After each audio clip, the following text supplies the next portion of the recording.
যেখানে দেখিবে ছাই ওরাইয়া দেখিবে তাই, পাইলেও পাইতে পারো অমূল্য রতন। দর্শক, আমি বলছি এই গাছটির কথা। এই গাছটির নাম হচ্ছে হাতিসুর গাছ।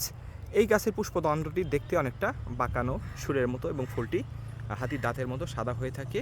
আপনারা দেখতে পাচ্ছেন। আপনারা মনে করতে পারেন এই গাছটি এমন কী উপকারে কাজে লেগে থাকে। এটি এক প্রকার আগাছা, কিন্তু এর অনেক উপকারিতা রয়েছে। গাছটির বৈজ্ঞানিক নাম হচ্ছে হেলিওট্রোপিয়াম ইন্ডিকাম।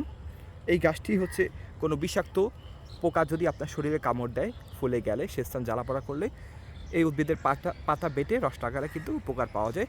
পাশাপাশি যদি আপনার কোথাও আঘাত পান, সেক্ষেত্রে বেটে অল্প গরম করে লাগালে সেটি ফোলা কমে যাবে, আঘাত কমে যাবে।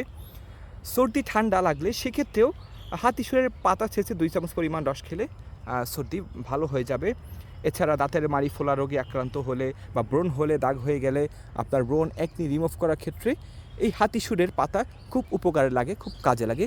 তো দর্শক, তথ্যগুলো আপনার কাছে কেমন লাগলো? যদি ভালো লেগে থাকে, উপকারী মনে হয়ে থাকে, তাহলে শেয়ার করে দিবেন। সবাইকে অনেক অনেক ধন্যবাদ। আল্লাহ হাফিজ।